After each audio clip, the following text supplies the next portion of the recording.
안녕하세요. 법무법인 오성파트너스의 이규성 대표 변호사입니다. 계약을 할 때 중요한 것은 사전에 계약서 내용을 잘 검토하는 것인데요.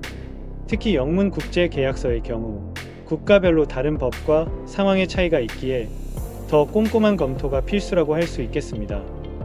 국제 계약서 작성 시에는 특히 중거법 및 관할 법원 지정 조항이 계약 위반 발생 시 상응하는 손해배상에 대한 법규 적용 및 그 해석과 관련하여 매우 중대한 영향을 미칠 수 있으므로 신중히 검토하여 결정하셔야만 합니다. 보통 계약서를 매우 상세히 작성하더라도 해석상 의문의 여지가 전혀 없도록 하는 것은 현실적으로 어려운 일입니다. 따라서 국제계약 당사자로서 계약의 성립, 이행 및 해석에 있어서 어느 나라의 법률에 따라 행할 것인지를 명확히 하는 것은 굉장히 중요한 부분입니다.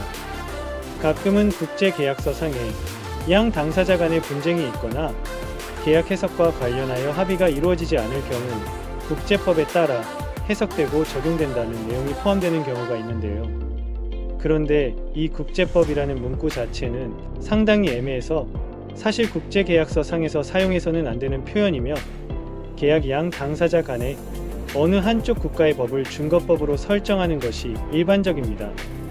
국제계약을 둘러싼 분쟁이 발생하여 이를 재판으로 해결하고자 할 경우 소송을 제기할 관할 법원을 양 당사자가 서로 미리 약정해 둘 필요가 있는데요.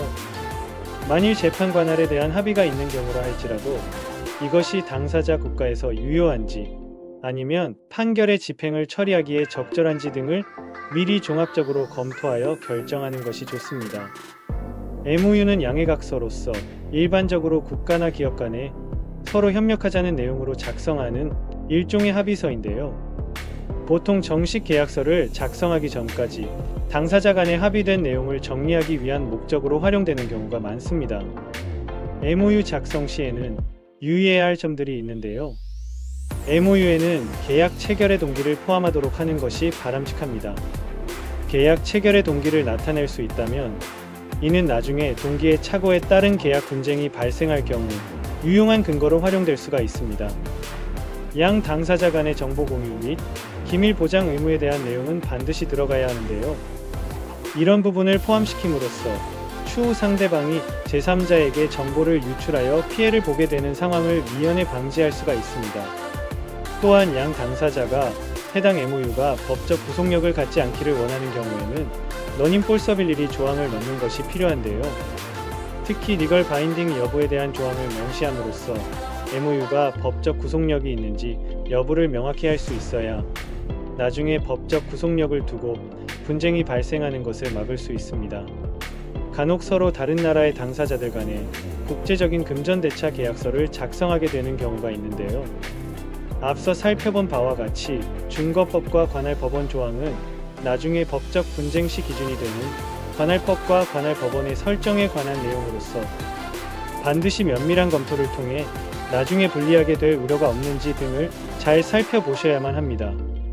특히나 한국 국적의 개인이나 기업이 채권자로서 해외에 거주하는 개인 또는 해외 소재의 기업에 돈을 빌려주게 되는 경우 금전대차 계약서 작성 시 관할법원을 한국으로 하거나 관할법원을 한국법원 또는 중재를 선택하는 경우 대한상사중재원으로 설정하는 것이 좋습니다. 물론 이 경우 한국 법원이나 대한상사중재원의 최종 판결이 상대방 국가에서도 즉시 집행될 수 있는지도 꼭 고려해 보셔야 합니다. Non-disclosure agreement 또는 confidentiality agreement란 어떤 정보에 대하여 공개를 제한하기 위해 작성하는 계약서인데요. 이것은 협약에 따라 정보를 공개하지 않는 데에 동의한다는 것으로 당사자 간의 영업 비밀을 보호하면서도 서로 핵심적인 정보를 공유하면서 상호 신뢰관계를 유지하게 되는데요. 이러한 상호 기밀 유지 협약을 작성함에 있어 주의해야 할 조항은 다음과 같습니다. 협약의 정의 및 범위, 기밀 유지 협약 내에서 어떠한 기밀 사항들이 보호되어야 하는지가 명시되어야 하는데요. 또한 당사자들 중에서 정보 제공자와 정보 수령자를 구분하여 규정해 두어야 합니다. 계약기간 또는 비밀유지 기간, 보통 계약기간과 비밀유지 기간을 다르게 설정해 놓는 경우가 많은데요. 계약기간이 종료되더라도 3에서 5년 정도의 비밀 유지 기간이 필요하다는 내용을 넣어두어서 비밀 유지 의무를 존속시킬 수가 있습니다. 계약상 처벌.